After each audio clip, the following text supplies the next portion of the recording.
Vamos a continuar con nuestra disertación sobre la eclesiología. Nos encontramos ya en la última parte. Estamos estudiando la confesionalidad de una iglesia bíblica. Hemos estado hablando durante todo este tiempo de las marcas que deben identificar a una iglesia saludable. Y una de las marcas es que ella debe ser confesional, debe identificarse con una confesión. Ya hemos dado en la introducción algunas razones, pero me agradaría dar otras y quisiera que profundizáramos en estas razones. Como dije antes, la iglesia ha sido confesional, siempre. Algunas lo han hecho formal y responsablemente, y otras han sido más informales y creo yo que irresponsables en este tema. Las confesiones de fe han sido necesarias también porque, como nosotros vimos antes, a causa de esa racionalidad que nos ha dado Dios y el deseo de interpretar todo, y está bien que lo interpretemos, algunas personas, por su pecado, no se ajustan a la revelación clara que la Biblia tiene, ni al consenso general que la iglesia tiene, sino que ellos llegan a sus propias particulares, extrañas y falsas conclusiones. Independientemente de si las conclusiones sean falsas o no, en la iglesia, desde prácticamente la muerte de los apóstoles, se han dado diferencias en la forma como algunos interpretan la cristología, la eclesiología, la soteriología, la doctrina de Dios, la escatología, cómo debe ser gobernada la iglesia, el tema de los dones, hasta dónde llega la autoridad de los ancianos. En fin, si usted se pone a hacer un estudio histórico desde el siglo II, usted va a encontrar que en el seno de la cristiandad se han dado muchas, diversas, distintas y hasta contrarias interpretaciones respecto a todos estos temas. Pero la iglesia, el núcleo de la iglesia bíblica en todos los tiempos ha coincidido bíblicamente y por el Espíritu Santo en interpretar de una manera certera todas estas doctrinas. A causa de estas diferentes interpretaciones, la iglesia de todos los tiempos se ha visto en la necesidad de redactar credos y confesiones con el fin de precisar los términos bíblicos de tal manera que no se lleguen a conclusiones que no son bíblicas. Por ejemplo, en el siglo IV, un líder eclesiástico, Arrio, influenciado un poco por la filosofía griega, empieza a profundizar y revisar el tema de la cristología. Y este hombre empieza a decir cosas como, bueno, si Cristo es el Hijo unigénito de Dios, el primogénito de la creación, entonces eso significa que así Él haya existido desde hace muchísimo tiempo y antes de la creación y todo esto, Él tuvo que ser hecho, Él tuvo que tener un principio.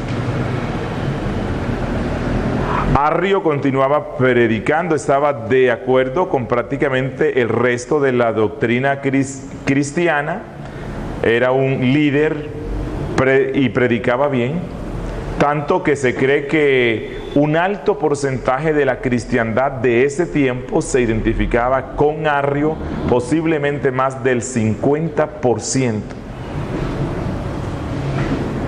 Y todo parecía bien. Y Arrio decía: Cristo es el Salvador, Cristo es el Mesías, Cristo es el primogénito de la creación, Él es el Hijo de Dios. Y parecía que todo estaba bien.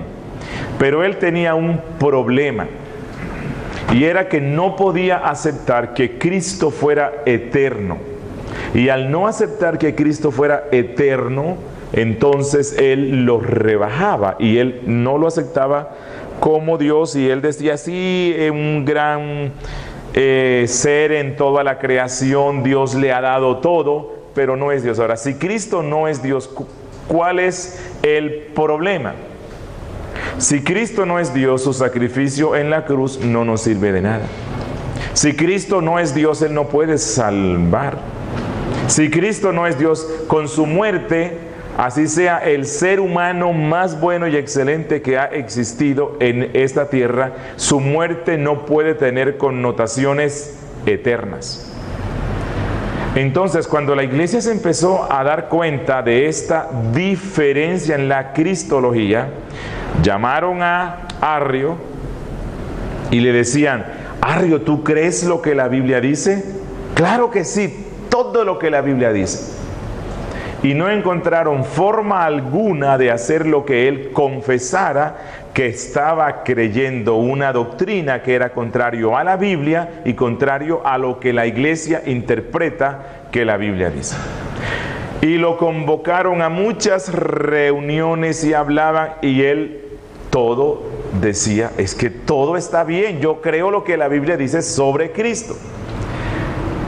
Y a uno de los que estaban allí se le ocurrió la buena idea,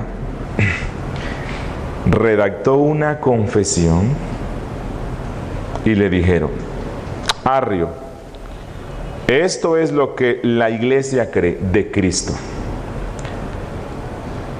que Él es Dios de Dios, 100% hombre, 100% Dios, con dos naturalezas, pero una sola persona, las cuales no se confunden, las cuales no se pueden separar. Arrio, ¿tú crees eso? No creo eso. La confesión de fe y el credo sirvió, uno, para afinar, aclarar y estipular qué es lo que la iglesia cree sobre Cristo, y dos, para distinguir la verdad de la mentira. Las confesiones de fe han formado parte de la iglesia y no deben faltar, porque si faltan nos volverá a suceder lo mismo que pasó en el siglo II. Quiero mostrarles algunos beneficios de las confesiones de fe y credos. Bueno, antes de continuar, ¿qué es una confesión de fe? Una confesión de fe es una redacción resumida de lo que la iglesia cree sobre las principales doctrinas que la Biblia enseña. Como dije antes, es la respuesta que la iglesia da, que la razón regenerada da a lo que la Biblia dice. Es como especie de una sistematización de las doctrinas que la Biblia da, pero es algo muy serio, porque cuando nosotros confesamos o se da un credo, lo que decimos, estamos convencidos que esto es lo que la Biblia enseña, esta es nuestra respuesta. Primero, las confesiones de fe son necesarias para marcar, diseminar y preservar las adquisiciones alcanzadas en el conocimiento de la verdad cristiana por alguna rama de la iglesia en alguna crisis de su desenvolvimiento, como esto que les dije. El credo niceno se escribe luego de un trabajo esforzado y serio bajo oración intensa y estudio de la Biblia. Muchos hombres de Dios se sientan y dedican tiempo a estudiar qué es lo que la Biblia enseña sobre Cristo. Y ellos toman todo lo que la Biblia enseña sobre Cristo y entonces son muy cuidadosos en cada palabra, en cada redacción del credo, de tal forma que lo que se diga allí sea conforme a lo que la Biblia dice. Quiero ver si les muestro un ejemplo de lo que dicen estos credos y de la precisión, obviamente dentro de las limitaciones humanas, obviamente reconociendo que los credos son falibles porque no son inspirados por el Espíritu Santo, no son la Biblia. Ellos son, como dije antes, la respuesta. Pero los credos históricos, y en esto quiero hacer una distinción. Una cosa son los credos y confesiones históricas y otras son algunas declaraciones de fe que algunas congregaciones puedan hacer hoy con muy buena intención.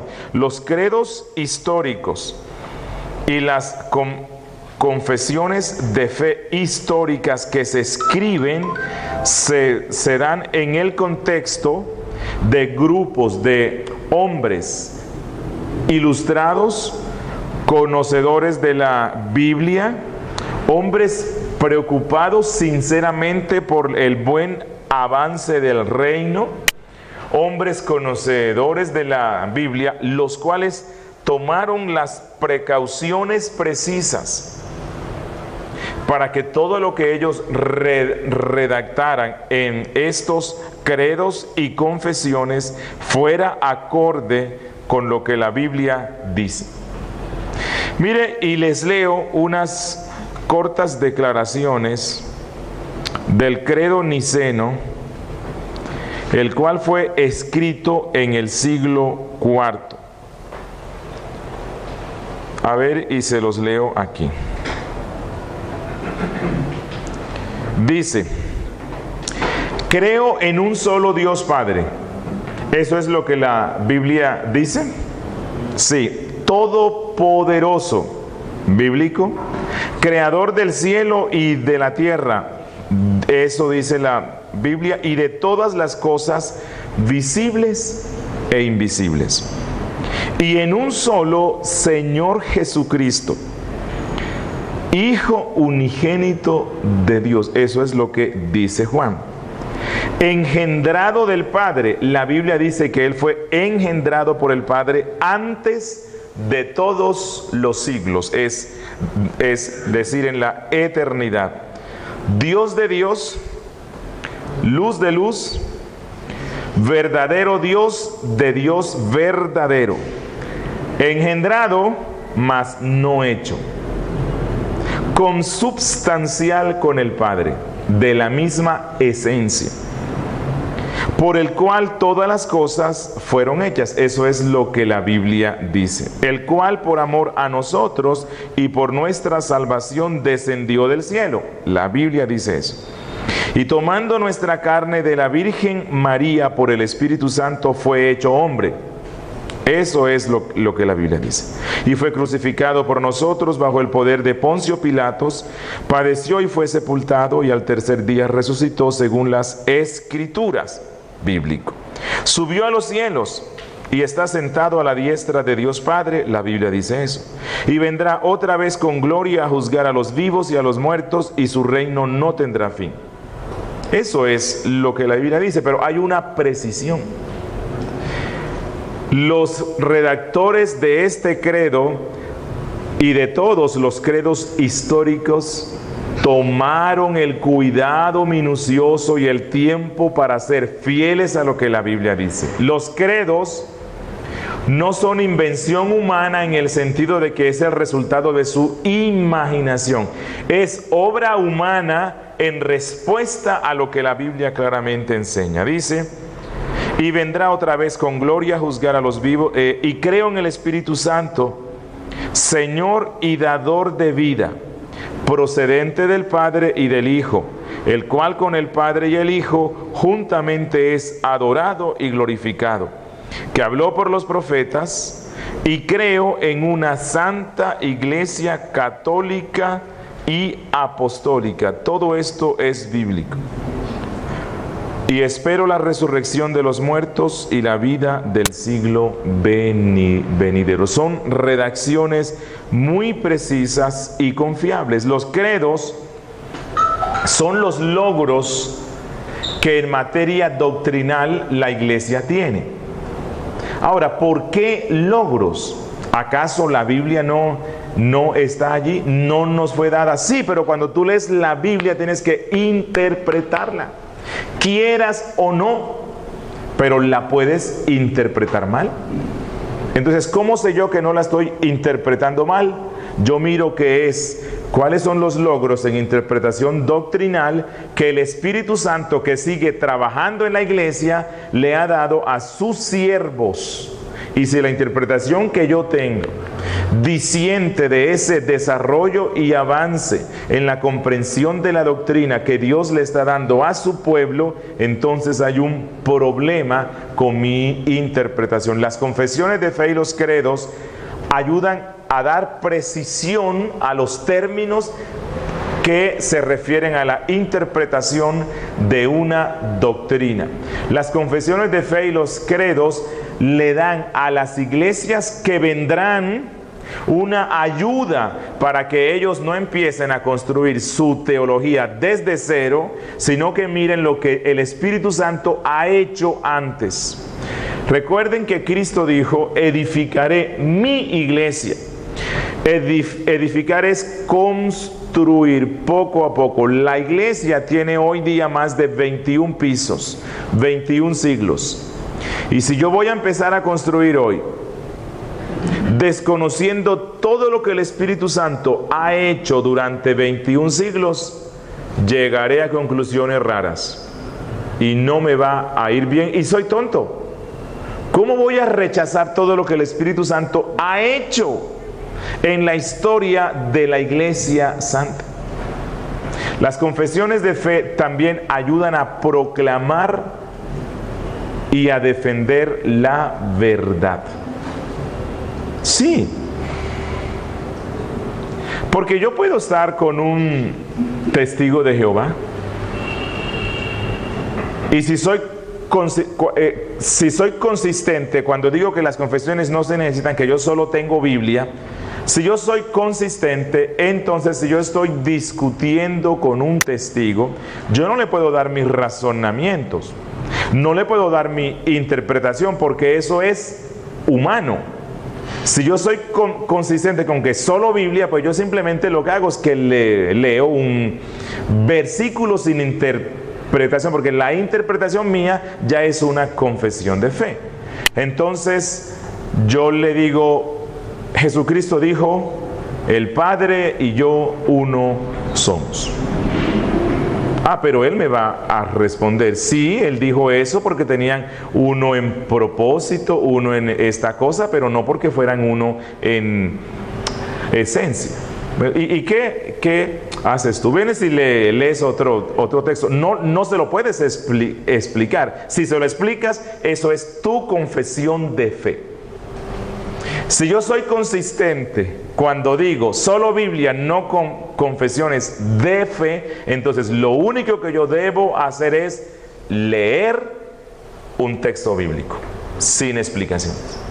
Pero eso no lo hace nadie. Es algo ilógico cuando oigo que alguien dice así. Solo Biblia, no confesiones de fe. Es algo tonto. Las confesiones de fe son la interpretación que la iglesia hace para proclamar la verdad y para defenderla de los falsos maestros, de los que tuercen la escritura, como la Biblia dice, y la interpretan de una forma errónea. Usted toma, mire, esto es lo que la iglesia cree. No es lo que mi iglesia en este siglo cree. Esto es lo que la iglesia históricamente ha creído sobre esto. 2. Las confesiones de fe son útiles para discernir entre la verdad y los malos comentarios de los falsos maestros y presentarla con integridad y debida proporción. Ya les expliqué esto, ¿verdad? Con lo del tema de Arrio. Es interesante ver que la mayoría de los credos y confesiones se han escrito en el fragor de la lucha por defender la doctrina bíblica. Las confesiones de fe no se escribieron simplemente porque alguien no tenía nada que hacer y dijo, bueno, ¿qué hago? Bueno, voy a sentarme a escribir aquí. No, se da en el contexto de la lucha histórica que la iglesia tiene por la defensa de la verdad bíblica. Es absurdo también cuando oigo que algunos dicen, es que tenemos que defender a la Biblia, no a las confesiones. Sí es cierto que las confesiones no son Biblia, pero las confesiones de fe defienden lo que la Biblia dice, o lo que la iglesia cree que la Biblia dice. Si a la iglesia llega un falso pastor, profeta o maestro, ¿verdad? Y al principio gana la confianza de la iglesia y tal vez se le nombra diácono o pastor. Y luego la iglesia empieza a escucharle cosas raras. ¿Cuál sería una buena forma para denunciarlo? Es que tú no crees lo que la Biblia dice. Él dice, muéstramelo. Mira que el versículo dice eso. Sí, pero es que yo lo interpreto así y así. Pero si la iglesia tiene un credo, una confesión, dice, es que usted no cree lo que esto dice. Hay precisión de términos. Tercero, las confesiones de fe sirven de base para la asociación eclesiástica, a los que están acordes en trabajar juntamente en armonía. Las confesiones de fe promueven la unidad de la iglesia. Ahora, están unos que dicen que es todo lo contrario. Las confesiones de fe lo que hacen es fraccionar, porque los que no se identifican con esa confesión de fe no pueden entrar allí. Pero ya hemos visto, desde el siglo II, en la iglesia ha existido diversidad de interpretaciones y esa es una realidad. La realidad es que desde el siglo II, es más, desde los tiempos de Pablo, él escribe a una iglesia y le dice, ¿cómo es esto que oigo? Que hay un grupo que dice que es paulino, hay otro grupo que dice que es petrino, hay otro grupo que dice que es de Cristo, hay otros que dicen que son de Apolos. Esa es una triste realidad que se da en la iglesia. Pero por otro lado, y es algo positivo, cuando el cristiano toma en serio la Biblia, cuando el cristiano toma en serio su cristianismo y su fe, él es celoso de la doctrina bíblica. Y en ese celo también hay fraccionamiento. No somos relativistas, no somos pluralistas. No se trata de que, mira, no importa lo que yo creo, no importa lo que tú crees, somos uno y vamos a andar juntos. La Biblia es clara y dice, ¿cómo andarán dos juntos si no estuvieren de acuerdo? Las confesiones de fe identifican a un grupo de iglesias que creen lo mismo y las une. Tienen un punto común que les permite practicar una unidad bíblica. Pero es imposible mantener visiblemente una unidad doctrinal con toda la cristiandad a causa de todas esa diversidad que existe. Entonces, como no es posible que visiblemente yo pueda mantener una unidad externa, íntima y estrecha con todos, las confesiones de fe se convierten en un medio para que se practique una unidad más estrecha en grupos de iglesias que profesan la misma verdad. Y no tiene que ser causa de guerras, como veo que pasa en Facebook. Eso es un campo de guerra. Y empieza entonces el presbiteriano y le da duro al credo bautista, el reformado le da duro al carismático, el luterano le da duro al otro. ¿Qué es eso? Mira, vuelvo a insistir. Si a mí no me gusta la confesión de Augsburgo, pues no ando con los que creen eso.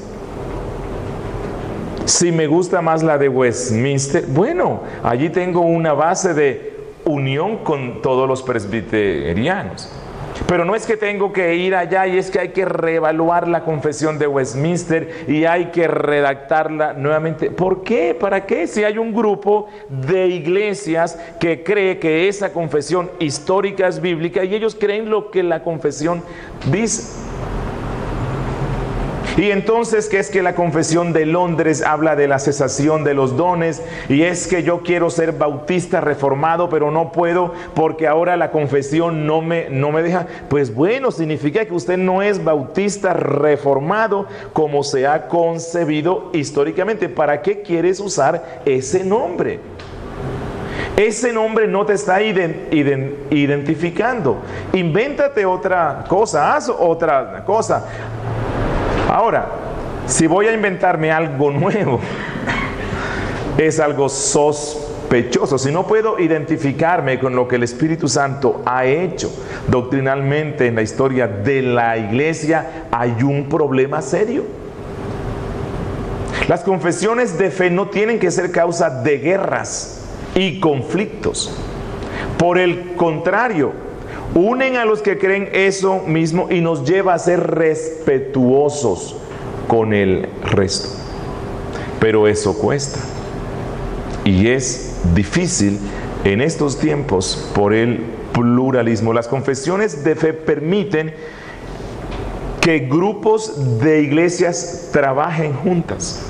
Si son de la misma confesión, y cuando digo que son de la misma confesión, es que ellos al interpretar la Biblia llegan a las mismas conclusiones que otros llegan. Y bueno, si tienen esa identidad, pueden trabajar de una forma más juntos. Y está bien, y están otros que a lo mejor no, pero no significa que no sean iglesia de Cristo. No se debe dar esa mutua descalificación, aunque sí hay que estar convencidos de lo que uno cree. Porque no se trata de cualquier cosa. Aquí no se trata de si el agua lluvia sirve para las plantas o más bien el agua procesada. No, aquí se trata de una doctrina que nos lleva a la vida o a la muerte. Aquí se trata de la eternidad y la doctrina debe ser abrazada con total convicción. En internet también están otros que tienden a ser como más pacíficos, pero también la argumentación que ellos usan es una falacia. Entonces ellos dicen, no hermanos, ¿cómo así? No importa lo que tú creas y que eso y que lo otro. No, sí importa. Y yo soy bautista reformado porque estoy convencido que la doctrina más apegada a la Biblia es la nuestra. No digo que los presbiterianos vayan para el infierno. No digo ni siquiera que los pentecostales trinitarios vayan para el infierno. No digo que son sectas. Pero sí estoy convencido que la doctrina que yo creo y el sistema de interpretación que yo creo es el que se apega más a lo que la Biblia dice. Pero es mi convicción. No sé cuál sea tu convicción. Si tú eres presbiteriano, espero que lo estés convencido. Pero esas ambigüedades que tratan de enseñarse hoy en este mundo pluralista y relativista donde la verdad absoluta no importa, eso no va con la fe cristiana. Las grandes luchas que se dieron en la Reforma fue por esa convicción. Y Lutero y Zwinglio tuvieron confrontaciones porque cada uno sabía que la doctrina que uno profesa es un asunto serio. Esto no es ahí como que sí, tú crees eso está bien, yo creo eso está bien y ya. No. Yo estoy convencido de lo que creo y me gustaría que todos creyeran lo mismo que la confesión que yo tengo creo. Pero como yo sé que no va a ser así, tengo un respeto por mis otros hermanos en la fe que en las doctrinas fundamentales creen lo mismo y en otras disienten de mí. ¿Por qué? Porque Dios ha dado una diversidad en su pueblo, pero no es una diversidad para que uno sea relativista, no. Cada uno debe estar convencido en su corazón de lo que cree, y si no es así, algo está mal. Cuarto, las confesiones de fe han sido dadas para usarlas como instrumentos en la gran obra de la instrucción popular. ¿Cómo le enseño yo la doctrina a la iglesia, a los niños?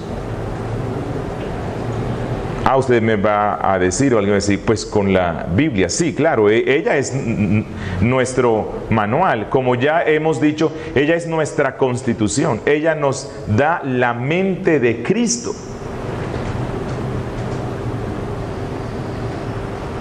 Pero yo no voy a decir, bueno, hoy vamos a tener la clase de la creación. Entonces les voy a leer lo que nosotros creemos de la creación. Y le leo Génesis 1 y 2. Y ya. ¿Listo?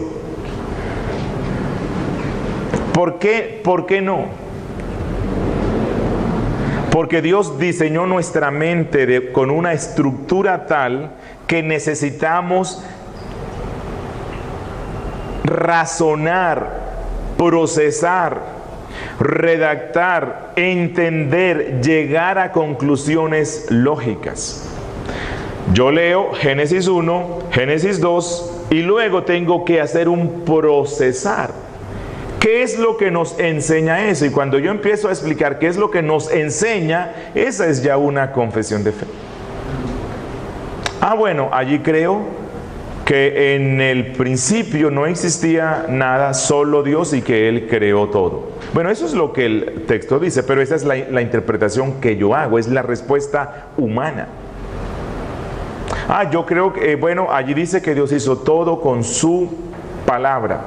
Bueno, esa es una interpretación que hago yo, ¿verdad? Cuando vamos a enseñar la doctrina en la iglesia o a los niños, los credos y las confesiones son un medio valiosísimo. Fueron escritos de tal manera que es fácil comprenderlos, que es fácil entenderlos. Hay un catecismo muy conocido que se llama el Catecismo de Heidelberg. Y está hecho de tal forma que usted puede enseñarle doctrina a un niño de una forma fácil. ¿Por qué voy a despreciar esos recursos que el Espíritu Santo ha dado a la iglesia en su historia? Y voy a decir, credos no, confesiones no. Entonces vas a inventar tu propio credo. ¿Y qué riesgo? Eso es un acto de prepotencia. Pensamos que somos mejores que esos hombres que Dios usó en la historia. El Catecismo Menor de Westminster es un medio eficaz para que instruya uno en la doctrina a sus niños, por medio de preguntas y respuestas. Catecismo es un término que nos suena como a raro, ¿no?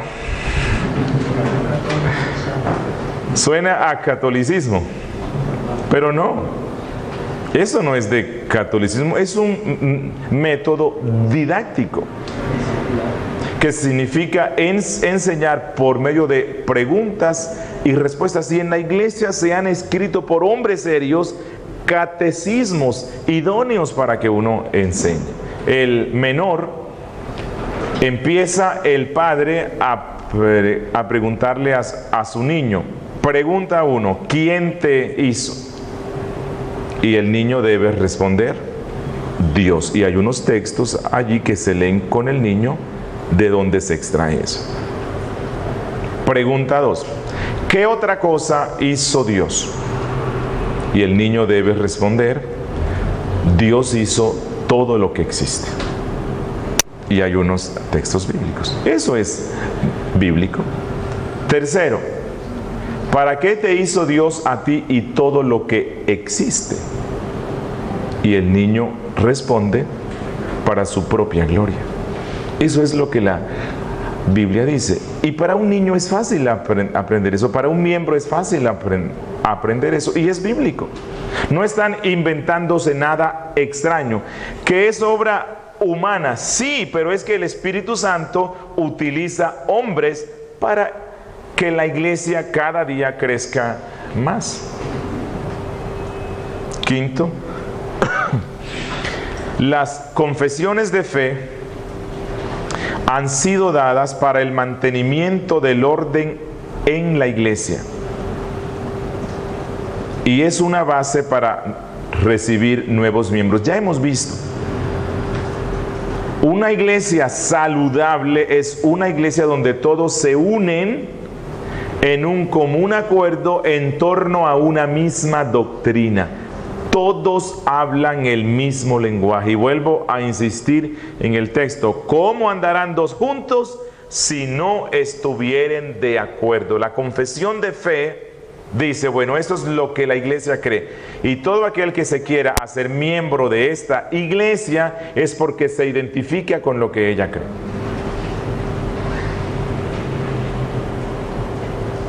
Y si un día algún miembro dice, no, es que ya yo no creo este dogma o esta doctrina, bueno, vamos a intentar convencerlo, ¿verdad?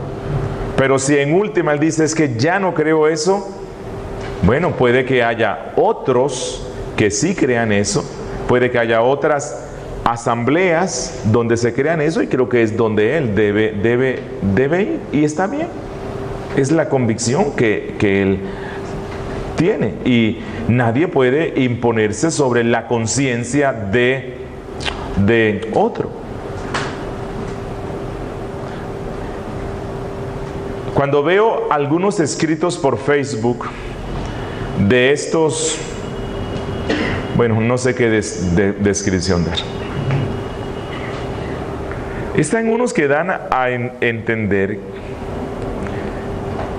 que las iglesias reformadas de este tiempo y otras que son confesionales creen la doctrina no porque la Biblia lo dice, sino porque la confesión lo dice. Pero eso es un acto de prepotencia, de orgullo y de ofensa, porque lo que ellos dicen es que las iglesias reformadas que hay hoy día, los pastores son unos ineptos que no tienen la capacidad de discernir la doctrina bíblica, sino que simplemente es la confesión de Westminster dijo eso, y eso es lo que creo ya. No, yo me identifico con la confesión de Londres porque yo estoy convencido que lo que la Biblia dice coincide con lo que esa confesión dice. No lo creo porque la confesión lo diga, lo creo porque la Biblia lo dice, y la confesión, que fue una redacción que se hizo en el siglo XVII, coincide con lo que yo creo que la Biblia dice.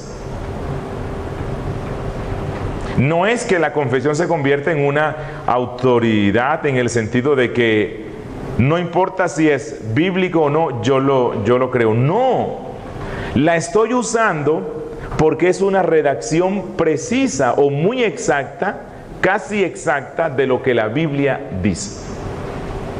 No es palabra de Dios,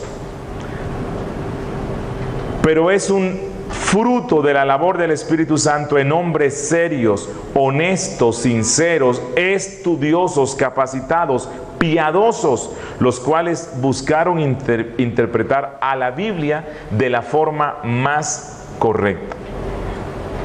Sexto, las confesiones de fe son necesarias para evaluar a los ministros de la palabra. Escuchen lo que dice Primera de Juan 1:4.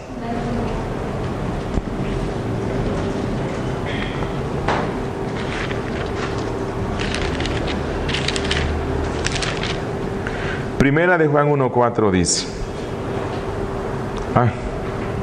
estoy mal.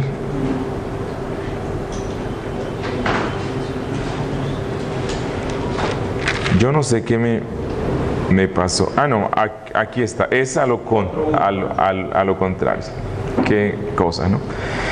Primera de Juan 4:1 dice: amados, no creáis a todo espíritu, sino probad los espíritus si son de Dios, porque muchos falsos profetas han salido por el mundo. En esto conoced el Espíritu de Dios. Todo espíritu que confiesa que Jesucristo ha venido en carne es de Dios, y todo espíritu que no confiesa que Jesucristo ha venido en carne no es de Dios, y este es el espíritu del anticristo, el cual vosotros habéis oído que viene y que ahora ya está en el mundo. Bueno, ¿qué es lo que está diciendo Juan? Que usted debe ir por las calles, en las casas, intentando con una lupa espiritual ver donde hay entes espirituales y conversar con el espíritu y decirle: bueno, ¿tú crees que Cristo vino en carne o no? ¿Será eso lo que Juan está diciendo? No, aquí espíritus se refiere a lo que creen los profetas o los que anuncian el evangelio. Espíritus aquí no se refiere a entes espirituales, sino a lo que los profetas creen. Lo que ellos crean se identifica con el espíritu de Dios o con el espíritu del anticristo.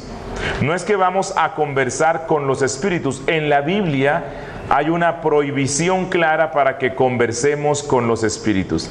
Aprovecho y doy dos aclaraciones aquí. Estamos en unos tiempos de tanta confusión. En estos días leí en Facebook, también fue, una hermana. Es que allí se logra enterar uno, ¿no? Estaba como recordando el aniversario de la muerte de su padre y habla muchas cosas lindas sobre su padre, que fue un pastor, y concluye diciendo: papá, dile al Señor que lo amamos mucho. ¿Qué es eso? Nosotros no tenemos comunicación con los muertos y tampoco comunicación con los espíritus. Hoy día se ha popularizado un poco la idea loca de que usted le puede dar órdenes a los ángeles. Es más, no sé si algunos aquí cuando oran dice: Señor, envía a tus ángeles. Bueno, esa no es una oración bíblica, no lo encontramos en la Biblia.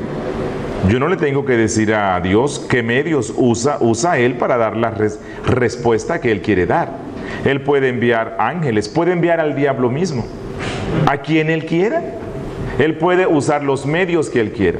Si le pido protección: Señor, protégeme, pero no tengo que decirle: envía a tus ángeles para que me protejan. Yo no sé a quién quiere utilizar Él. Yo no sé si Él quiere usar medios. Y están otros que dicen que le demos órdenes a los ángeles, porque Hebreos dice que los ángeles han sido dados para el servicio de los que serán herederos de la salvación. Entonces algunos dicen que hay que darle órdenes a los ángeles para que hagan cosas a nuestro favor. La Biblia prohíbe la comunicación con los espíritus, sean buenos o sean malos. Nosotros no tenemos la capacidad para discernir esas cosas.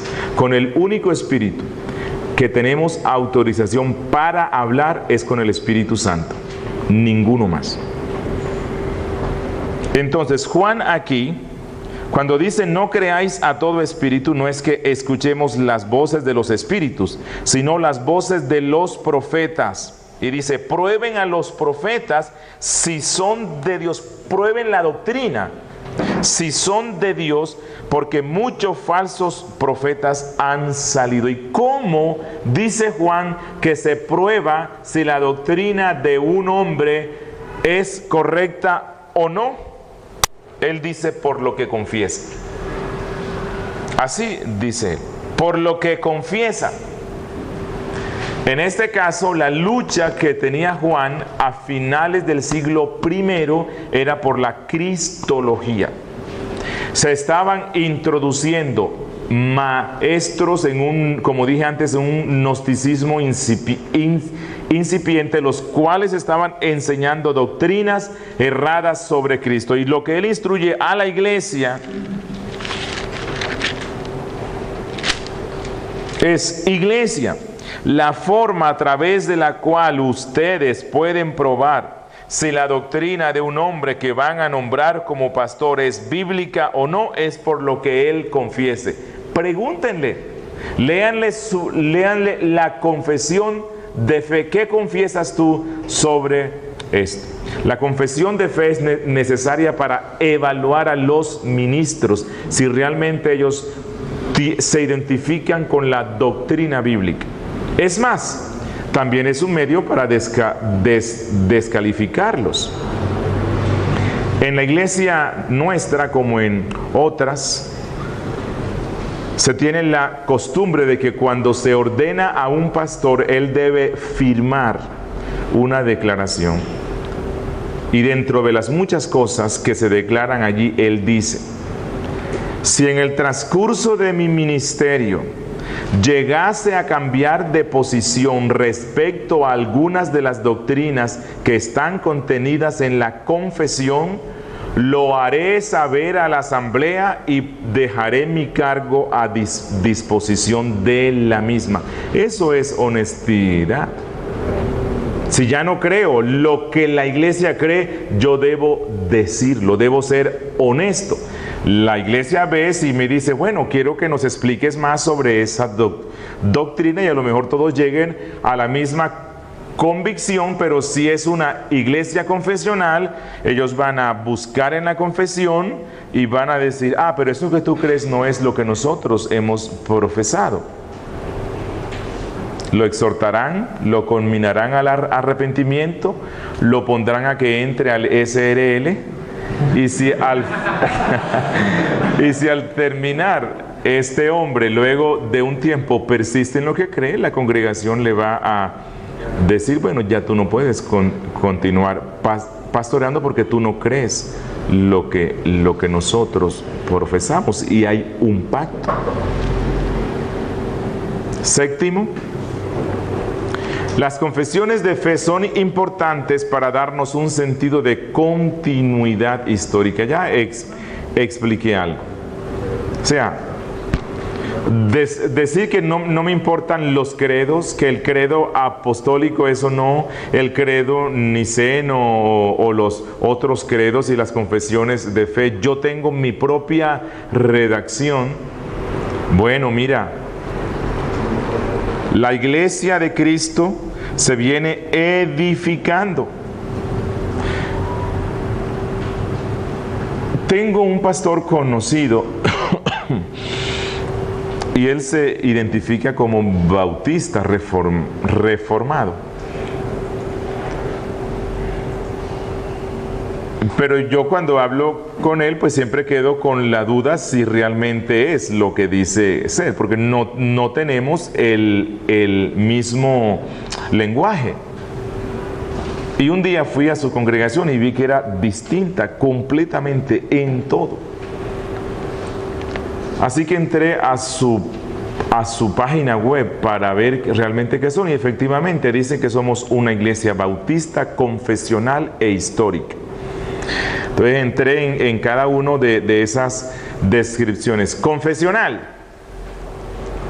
porque nosotros confesamos lo que la Biblia dice. Y allí tienen una declaración de fe muy resumida. Pero confesional es un término que en la iglesia significa que se identifica con una confesión histórica. No es que alguien se sentó hoy y escribió no, que tomamos toda esa herencia que el Espíritu Santo le ha dado a la iglesia. E histórica, somos histórica. Históricos porque creemos que Dios actúa en la historia. Bueno, eso no es lo que entendemos ni por confesional ni por histórico. La iglesia es confesional histórica. ¿Por qué?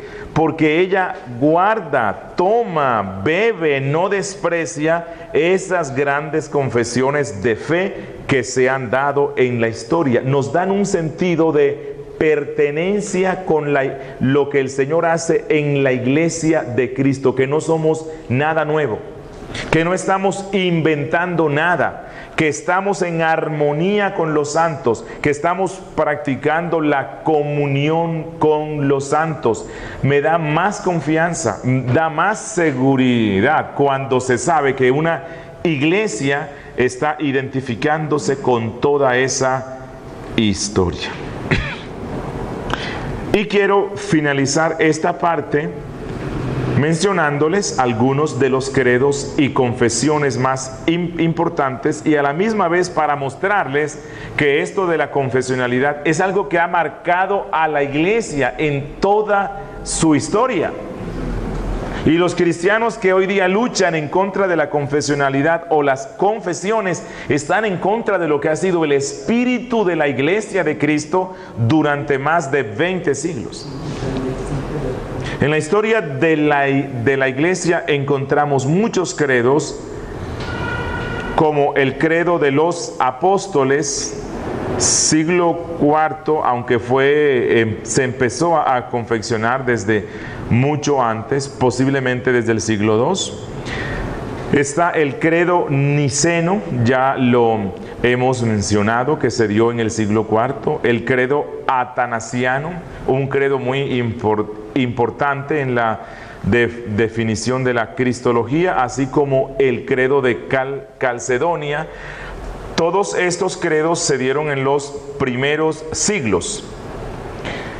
La confesión de fe de los valdenses, que fue uno de los grupos que se mantuvieron fieles a la Biblia en medio de la edad oscura de la Edad Media, ¿cierto? Ellos tienen su propia confesión de fe. Ellos fueron evangélicos antes de la Reforma. Durante el tiempo de la Reforma se escribieron varios catecismos, como el de Heidelberg, que es un catecismo reformado escrito en Alemania, la Confesión de Augsburgo, que identifica a los luteranos que son confesionales. La Confesión belga, que es una confesión reformada, se redactó en Bélgica. Los 39 artículos de la fe, que son de la iglesia anglicana en Inglaterra, con un corte calvinista. La Confesión de Londres de 1689, que identifica a los bautistas particulares. La Confesión de Fe de Westminster, que identifica a los presbiterianos. Los cánones de Dort, que es un resumen confesional reformado. Pero mire, los 77 artículos de los reformadores suizos escritos por Zwinglio. La confesión de Streithen, no sé cómo se pronunciará, de los hermanos suizos, que son grupos anabautistas. Los bautistas generales de hoy día y los fundamentalistas, ellos dicen que se identifican con el anabautismo y que vienen por esa línea, pero son anticonfesionales. Los anabautistas tenían su propia confesión. La confesión de Augsburgo, que ya la mencioné, la confesión tetrapolitana de la Iglesia Reformada Alemana, los artículos de Esmalcada, que los escribió Lutero, la confesión escosa, que fue la primera confesión de la iglesia presbiteriana en Escocia, la confesión gala, la fórmula de la concordia, que es luterana, los artículos irlandeses, y me faltan más todavía. Entonces, si se dan cuenta, la iglesia cristiana ha sido una iglesia confesional. ¿Por qué a muchos que se llaman cristianos hoy día, incluso algunos que no sé por qué se dan el nombre de reformados, por qué no les gustan las confesiones? ¿Por qué siempre están denigrando de la confesionalidad? ¿Por qué siempre están usando argumentos mentirosos diciendo que es que las iglesias reformadas ponen a los credos en una posición más alta que la Biblia, lo cual no es así? La Confesión de Westminster, que es una de las más reconocidas, dice que el último juez al cual se debe apelar en toda controversia doctrinal es una sola: la Biblia. Ella es la palabra revelada de Dios. Las confesiones de fe no se imponen como si fueran la Biblia, no. Ayudan, y ya hemos visto. Entonces, ¿por qué hoy día existe ese desprecio? Y yo tengo una respuesta. Eso es resultado del postmodernismo. Esa es la mente postmoderna. La mente postmoderna rechaza los dogmas. Sí. Eso identifica al postmodernismo. Rechazar todo lo que signifique dogma, rechazar lo histórico. Gracias al relativismo, pluralismo, pragmatismo, y todo esto identifica a lo que hoy día denominamos iglesia emergente. La iglesia emergente es un movimiento dentro de la iglesia evangélica que quiere socavar toda la historia que la iglesia tiene. Quiere crear algo nuevo. Es un neomisticismo. Sí, es la resurrección de ese misticismo tonto que piensa que yo no necesito de los dones y del fruto del trabajo del Espíritu Santo a lo largo de la historia, porque yo simplemente lo que necesito es Biblia y nada más. Bueno, así empezaron las sectas que surgieron en el siglo XIX, como los mormones, los testigos, los adventistas. Y todos estos que se oponen tan fervientemente a la confesionalidad están expuestos, y Dios no lo quiera, están expuestos a que cada día su doctrina se corrompa y se aparten de la verdad bíblica.